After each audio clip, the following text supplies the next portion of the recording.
Madame le secrétaire général, bonsoir. Oui, Et bonsoir. certains membres du Parti démocratique gabonais refusaient d'accès au siège de cette formation politique. Qu'est-ce qui pourrait l'expliquer? Aucun membre du Parti démocratique gabonais ne peut être refusé d'accès dans sa maison. Si est-il qu'il est toujours militant du Parti démocratique gabonais. Vous savez, nous rentrons d'une tournée nationale. Nous avons dû faire le tour des capitales provinciales de notre pays et la boucle s'est faite dans la province du Haut-Ogooué où nous avons pu échanger avec les camarades pour partager avec eux la nouvelle vision du Parti démocratique gabonais et partant du président du parti, le camarade Blaise Louembé. Au cours de ces échanges, nous avons non seulement salué la résilience de nos militants, mais nous avons pu aussi nous rendre compte de la ferveur qui les habite et de la nécessité qui était la nôtre d'aller à leur rencontre. Parce que le Parti démocratique gabonais, c'est la proximité avec ses militants. Le Parti démocratique gabonais, c'est l'écoute, parce que nous l'avons dit lors de la clôture du congrès extraordinaire du 30 janvier 2025, qu'il est important que nous repartions aux fondamentaux. Et les fondamentaux, c'est de donner le pouvoir à la base, et c'est ce que nous avons fait. Et nous sommes rentrés de cette localité aujourd'hui. Vous dites président du Parti démocratique gabonais, Blaise Louembé, mais curieusement, il y a de cela quelques heures, un autre président s'est prononcé via les réseaux sociaux. Il s'agit de M. Ali Bongo Ondimba, qui se réclame toujours être le président de cette formation politique. Le Parti démocratique gabonais a son histoire. Et comme j'aime à le dire, c'est notre histoire. Nous n'allons pas renier l'histoire du Parti démocratique gabonais.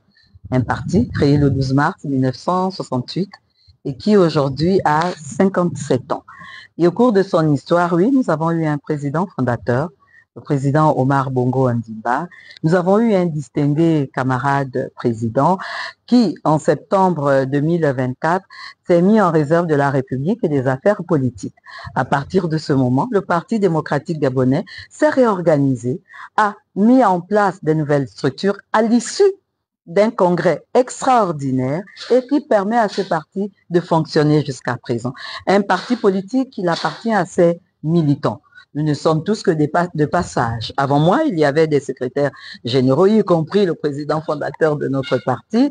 Et après moi, je suis sûre qu'il y en aura toujours d'autres. Parce que ce qui importe, c'est que nous puissions continuer à constituer ce creuset de l'unité nationale où les Gabonaises et les Gabonais, qu'ils soient du sud, du nord, de l'est, de l'ouest, se retrouvent pour discuter des préoccupations du développement de leur pays et non des préoccupations individuelles. Et c'est ce qui importe au Parti démocratique gabonais. Nous sortons d'une transition qui a été difficile pour nous parce que, comme vous le savez, c'est le Parti démocratique gabonais qui était au pouvoir durant toutes ces années. Il est en train de se reconstruire. Une commission ad hoc, conformément aux résolutions des statuts, a été mise en place. La commission ad hoc est en train de faire son travail et sur ma table, j'ai retrouvé par exemple les conclusions de la commission, la sous-commission thématique qui parle de la charte des valeurs, de la ligne politique et ainsi de suite. Donc, nous attendons ces conclusions pour nous redéfinir, pour nous réécrire. En fait, puisque nous sommes dans l'ère du temps,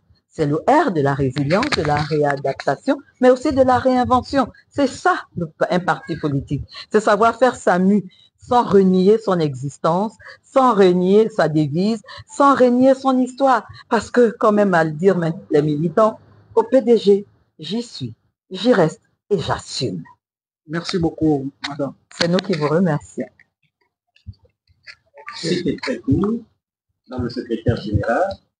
Vraiment désolé pour retenir, mais quand dans le tien, les autres de notre côté pensent peut-être que la réécriture de cette histoire devrait se faire avec Ali Bongo Ondimba, qui malheureusement n'a pas été consulté lors de l'organisation du dernier congrès. Nous avons tous compris ce qui a été dit. C'est que le distingué camarade s'est mis en réserve de la politique. Quand on se met en réserve, c'est que c'est pratiquement un congé. Le plus important est que le Parti démocratique gabonais vive à jamais. Merci, camarade. Je peux vous appeler camarade?